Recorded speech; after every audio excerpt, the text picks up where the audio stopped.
आज हम महाभारत के उद्योग पर्व के उस अहम मोड़ को देख रहे हैं जहां शांति की, आप कह सकते हैं, आखिरी कोशिश भी नाकाम हो गई। हाँ, और कुरुक्षेत्र के मैदान पर फिर इतिहास की सबसे बड़ी सेनाएं आमने सामने आ खड़ी हुईं। हमारे पास जो स्रोत हैं वो ये बताते हैं कि कैसे व्यक्तिगत जिद, अपमान, महत्वाकांक्षा, इन सब ने मिलकर उस महाविनाश को लगभग तय कर दिया था। बिल्कुल। और हमारा मकसद यही समझना है कि हालात यहाँ तक आखिर पहुंचे कैसे। ये सिर्फ सेनाएं नहीं थी जो जमा हो रही थी। नहीं, बिल्कुल नहीं। ये तो धर्म, कर्तव्य, वचन और जो मानवीय भावनाएं होती हैं ना, उसका एक बड़ा ही उलझा हुआ ताना बाना था। हर फैसले का असर बहुत दूर तक जाना था। तो कहानी शुरू होती है जब श्री कृष्ण हस्तिनापुर से लौटते हैं, खाली हाथ। हाँ, और पांडवों को साफ पता चल जाता है कि भाई दुर्योधन तो सुई की नोक जितनी जमीन देने को भी राजी नहीं है। मतलब युद्ध पक्का। युद्ध पक्का। और ये सुनकर धृतराष्ट्र, वो तो जैसे टूट ही जाते हैं। फिर से विदुर से सलाह मांगते हैं, और विदुर, उनकी सलाह तो हमेशा की तरह सीधी और सच्ची थी। उन्होंने कहा, भाई पांडवों का हक लौटा दो, कृष्ण का आदर करो, नहीं तो वंश का नाश हो जाएगा। साफ बात। लेकिन दुर्योधन पर तो जैसे जुनून सवार था। बिल्कुल। उसने भरी सभा में नीति और विवेक की आवाज का गला ही घोट दिया। विदुर को दासी पुत्र कह दिया। कितना बड़ा अपमान। और महल से निकाल दिया। हाँ, महल से जाने को कह दिया। इससे विदुर इतने दुखी हुए, वो समझ रहे थे कि अब क्या होने वाला है, तो वो सब छोड़कर तीर्थयात्रा पर निकल गए। ये दिखाता है कि कैसे समझदारी को किनारे कर दिया गया। हाँ, जब विवेक को ठुकराया जाता है तो विनाश का रास्ता ही खुलता है। तो एक तरफ ये हुआ और दूसरी तरफ युद्ध की तैयारियां जोरों पर। सबसे पहले तो सेनापति कौन बनेगा, ये सवाल था। पांडवों के पास 7 अक्षौहिणी सेना थी। हाँ, 7 अक्षौहिणी मतलब लाखों सैनिक, घोड़े, हाथी, बहुत बड़ी सेना। तो सेनापति पद के लिए कई नाम आए, विराट, द्रुपद, धृष्टद्युम्न, शिखंडी। सही। लेकिन युधिष्ठिर ने आखिरी फैसला कृष्ण पर छोड़ दिया, समझदारी दिखाई। और कृष्ण ने चुना धृष्टद्युम्न को। हाँ, और ये चुनाव बहुत अहम था, क्योंकि धृष्टद्युम्न का जन्म ही एक तरह से गुरु द्रोण के वध के लिए हुआ था। तो ये पांडवों की तरफ से एक संकेत था कि वो अब पीछे नहीं हटेंगे। और कौरवों के खेमे में उनके पास तो और बड़ी सेना थी, 11 अक्षौहिणी। हाँ, 11। वहां दुर्योधन ने पितामह भीष्म से आग्रह किया कि आप सेनापति बने। और भीष्म मान गए। मान तो गए, पर कुछ शर्तों के साथ।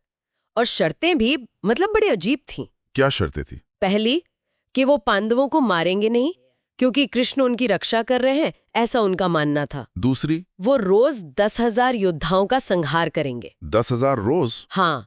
और तीसरी, सबसे अहम शायद, कि जब तक वो युद्ध में है, कर्ण युद्ध नहीं करेगा। अच्छा, तो कर्ण बाहर रहेगा। हाँ, कर्ण ने भी ये मान लिया कि जब तक भीष्म मैदान में है, वो नहीं लड़ेगा, भीष्म के गिरने का इंतजार करेगा। इस शर्त ने तो कौरव सेना में शुरुआत से ही एक दरार डाल दी होगी। बिल्कुल। एक सेनापति जो अपने मुख्य शत्रुओं को ना मारने की बात कर रहा है। और ये भी कहते हैं कि जब भीष्म की मुक्ति हुई तो कुछ अपशकुन भी हुए थे। माहौल वैसे ही बहुत तनावपूर्ण था। इसी बीच बलराम भी आते हैं। हाँ, बलराम जी पहुंचे। वो इस पारिवारिक झगड़े से, इस युद्ध की संभावना से बहुत दुखी थे। लेकिन कृष्ण तो पांडवों के पक्ष में थे। बिल्कुल। और शायद इसीलिए बलराम ने कहा कि भाई, मैं इस युद्ध में किसी का पक्ष नहीं लूंगा, मैं तटस्थ रहूंगा। और वो भी तीर्थ यात्रा पर चले गए। ये दिखाता है कि मामला कितना पेचीदा था। हर कोई अपने धर्म संकट में फंसा था। सही कहा। व्यक्तिगत धर्म, रिश्ते, वचन सब आपस में उलझे हुए थे, और रास्ता सिर्फ विनाश की तरफ जा रहा था। और मानो माहौल में गर्मी कम हो, दुर्योधन ने एक और चाल चली। शकुनी के बेटे उल्लूक को दूत बनाकर पांडव शिविर भेजा। और संदेश क्या भेजे? सीधे सीधे अपमान, जहर बुझे तीर जैसे। युधिष्ठिर को कहा जुवारी, कायर। अर्जुन को ताना मारा कि तुम तो नपुंसक बन के रहे थे। भीम को कहा कि तुम तो बावर्ची थे। कृष्ण को भी नहीं छोड़ा। कंस का दास, मायावी, क्या कुछ नहीं कहा। और शिखंडी के पिछले जन्म अंबा का, उसका भी मजाक उड़ाया। ये तो हद ही हो गई, आग में घी डालने वाला काम। जाहिर है पांडव और उनके साथ जो राजा थे, सब गुस्से से भड़क उठे। भीम ने तो फिर से अपनी प्रतिज्ञा दोहराई कि मैं दुशासन का खून पीऊंगा। अर्जुन ने कहा कि अब जवाब बातों से नहीं, युद्ध भूमि में मेरा गांडीव देगा। और उन्होंने भीष्म पितामह को मारने की प्रतिज्ञा भी ले ली। अर्जुन ने भीष्म को मारने की? हाँ, और कृष्ण ने भी दुर्योधन को सीधा संदेश भेजा कि तुम्हारा अहंकार अब युद्ध भूमि में ही टूटेगा, मुझसे सामना करो। तो उलूक ये सारे जवाब लेकर कौरवों के पास लौटा। अब तो कोई गुंजाइश ही नहीं बची थी। कोई नहीं।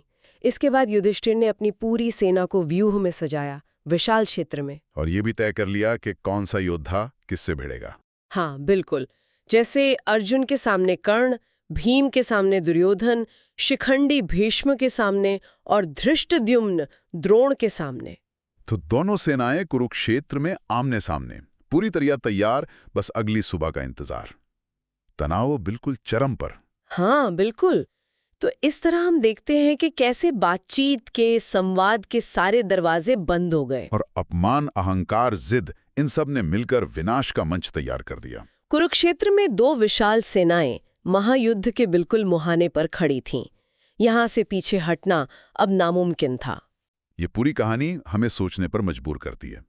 क्या व्यक्तिगत मान अपमान, व्यक्तिगत हट इतना बड़ा हो सकता है कि वो लाखों लोगों की जिंदगी और एक पूरे युग के भविष्य को ही दांव पर लगा दे? और ये सवाल भी कि जब संवाद पूरी तरह विफल हो जाता है तो क्या विनाश ही एकमात्र नियति बचती है?